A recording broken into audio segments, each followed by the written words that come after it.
Hey guys, my name is MacLeod. Welcome back to the channel and welcome back to another Warhammer video. Today we're going to make the base for Xandria Azure Bolt from Mortal Realms magazine issue 5.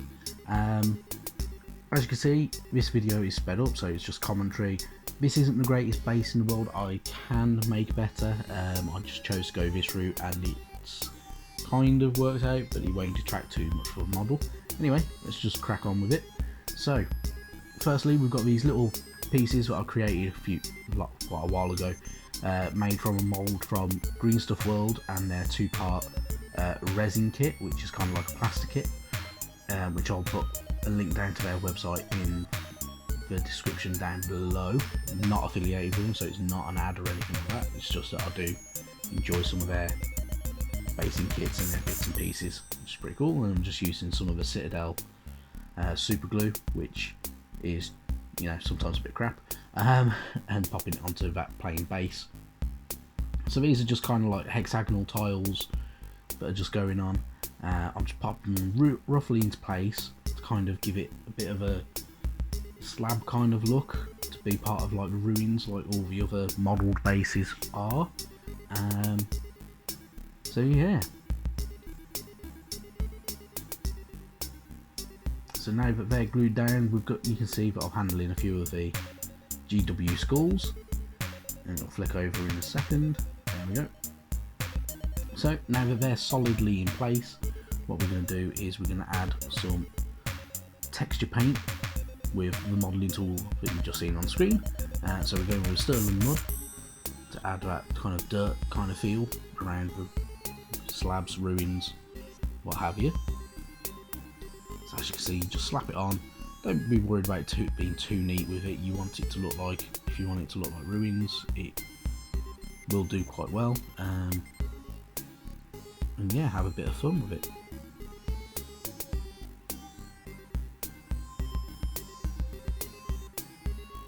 There are other more kind of basic and simpler ways of doing bases, which we'll do in another video at a later date. Some using cork, some using just the texture paints and stuff like that, or just using sand, modelling sand, gravel, or flock and stuff like that as well, and static grass.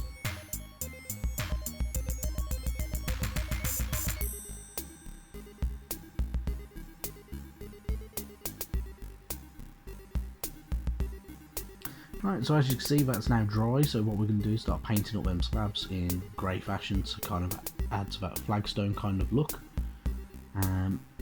So I'm just using some Mechanica standard grey to get this look going. And just slap it on quite liberally. As I say, don't worry about being too neat. You can neaten everything up later on, which I genuinely did. It doesn't look too bad. There's a few little bits I could do with neatening up again, but we'll get onto that.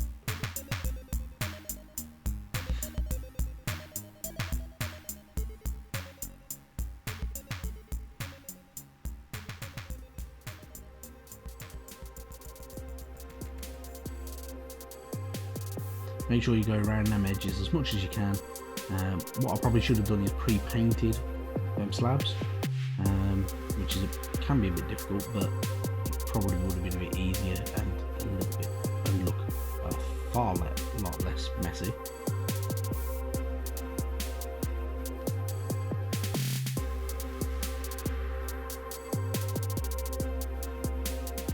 Right, now that paint's pretty much dry, so what we're going to do is dry brush some over some Dawnstone over that top bit to give it a little bit more texture, and some Sunburn and fur and stuff like that to give it adjust for greys with the flagstones.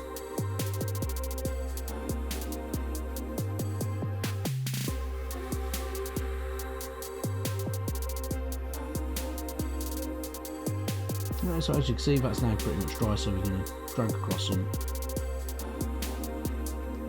other grey paints to kind of add to the texture, add to the lightness to it as well.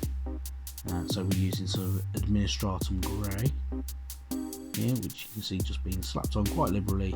Don't have to be, I say, you don't have to be too heavy handed with it, because you don't want it to be one flat colour, you want it to be multiple colours, but it will increase the look of it. Now we're going to move on to putting some more brown onto over that sterling mud to give it a bit more of a texture and take some of that bit of shine away from it. You can also do this by just adding things like Agrax Earth Shade or something like that to it, which will deepen the look of the sterling mud. I prefer to dry brush across. You will get some across the slabs. Don't be too worried about it if you do this kind of style. It's just one of the things that does happen. I'm not always the neatest painter. Now we move on to adding some scrag brown over, which highlights that mud a little bit further as well still. It's not always the most preferred look for some people, but it adds more texture to the brown, which is the main reason why I do it. And we also add some Gorgoroth brown as well to that layer to kind of dull that scrag brown look, because it's quite a brightish brown colour really.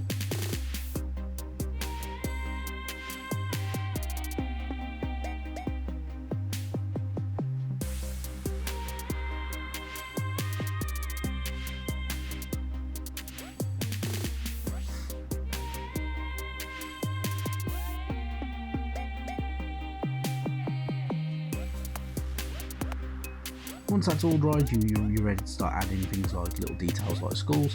So what I'm doing is attaching some of these 3 little skulls with some good old GW super glue. I did have a few problems with this. A couple of times it would get stuck to the tweezers that I was using, a couple of times it got stuck to my finger when I was trying to push them down a little bit further, or roll them back to where they were supposed to be. Which is just, in all honesty, it's just what can happen when you're using super glue. It can be a bit of a pain in the backside. So yeah, as you can see, a few mistakes were made, which is completely normal. So don't worry too much if you are having a bit of trouble getting things into place with super glue. As you can see, one stuck to my finger when I didn't want it to stick to my finger, which is amazingly frustrating. So, but that just shows you what super glue can do. Sorry about this being a bit blurry, it's supposed to be, but yeah. So yeah, what we're doing now is we're adding some Ashanti bone to those skulls to start getting them painted up and to start getting them looking like skulls. And then, so as you can see, just painting them up.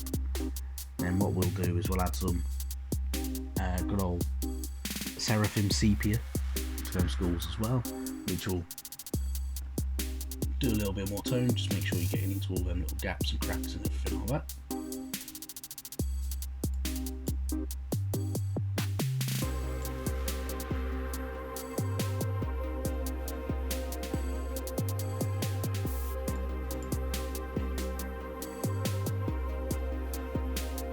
So as you can see, I'm now adding some Seraphim sepia. I'm using it across the entirety of the mud base as well, which, as I say, it kind of dilutes the kind of colour a little bit more, so it does add a bit more shade and shadow to it.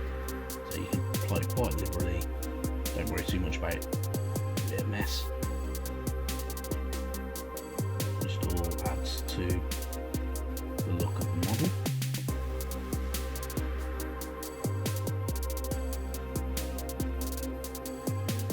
Base. So what you want to do, once all your good old Seraphim sepia and shade is dry, just add a bit more texture and detail to it. So tidy up them skulls with some more Ashanti bone and screaming skull, and then once that's done, neaten up them edges on the slabs, stuff like that. Add a few tufts of grass if you want to add a few tufts of grass, like I have, and yeah, happy days. That is it, pretty much. Neaten up the edge of your base, get ready to attach your figure. As I say, this isn't the greatest basing tutorial ever. I could have done far better, and we'll show you some different ways later on of how I've got other bases to look in the near future. If you've liked the video, hit the like button. If you've got a comment to make, please make a comment in the comments down below. But otherwise, have a great day. Hope you subscribe to the channel and all that good stuff, and I'll see you in the future. Bye bye now.